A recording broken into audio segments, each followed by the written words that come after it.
being able to work with individuals that are international, because I've heard that it's not possible, but then I've heard that it is possible for CMMC to work with international individuals.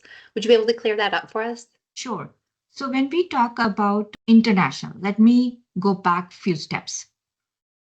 DoD has 2.91 million service people globally, and it caters to 160 countries.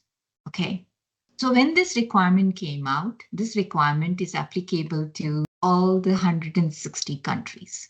It's not just US. What that means is people living in different countries should be able to work.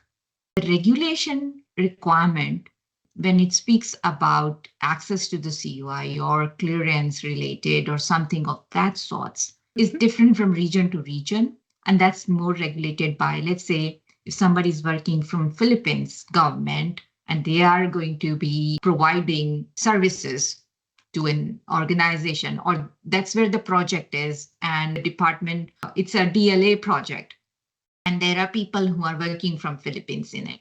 So they would have appropriate clearances in order for them to work on the project.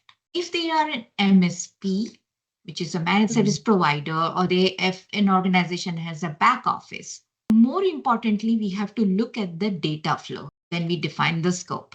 If the MSP is an agency, security tools as well, they will also, in their country, they will also go through CMMC certifications, because all these countries are also rolling it out at one time.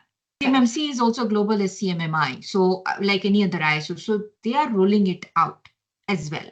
So they have to get CMMC certified, whichever country they are, they have to get CMMC. But let's say they have individual, there is a back office and they are individual. Then we have to look at the proper data flow, the scoping. We have to look at how this data is flowing, if they ever come across CUI or not. If they are not, then they will be considered as IT operational team, and there is no interaction.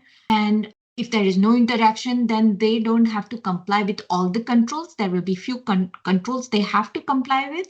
But in that particular case, they may be considered as contractor risk managed asset and be handled that way. Meaning when it becomes contractor risk managed asset, they don't have to go through a particular risk clearance aspect. They don't have to be cleared individuals because they're not going to handle any CUI. Even by virtue of that being stored in a system, they don't even come across that system. They will be that removed. It's all case by case. Okay. But definitely working with international, because this is a global standard. This is not a US standard. NIST is a US standard. CMMC is not. Okay. Excellent. That was helpful. Thank you. So I don't see there being an issue. It is very important that we understand who's going to handle some information, what are they going to be responsible for, and if there is an alternate way of handling some stuff, that a lot of things are possible. There is no one size fits all kind of answer here. Excellent. Thank you. You just made my light bulb go off. So NIST is only American standard 27001. Is that worldwide? Yes, ISOs are worldwide, always. So a SOC? SOC 2 Type 2, yes. It can be required, and a lot of organizations do that, but all ISOs are global standards. Why is NIST so special?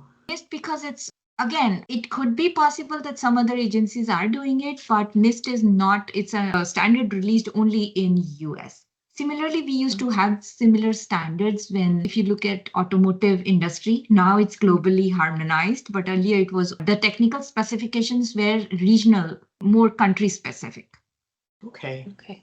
So it's kind of like how GDPR is exclusive to the EU, NIST is US only. Okay. Again, like with GDPR, we can get any organization. Sometimes they are like, we need certification. So yes, certification is possible with GDPR too. There are some organizations in US who will certify you too, but it's not a regulation for us. For us, FISMA is a regulation, not GDPR. It's a different country, right? So we don't have to comply with it. Nobody can mandate it. But if someone wants to do business with EU, or for that matter, you have your data centers, servers in Europe, then you will have to become GDPR compliant, because there are organizations who are basically data centers MSPs, they have data centers, they have the on-prem as well. So when they run into that, or bigger organization, they want to manage the data through a data center, they have to be more compliant that way. This has been helpful. Absolutely.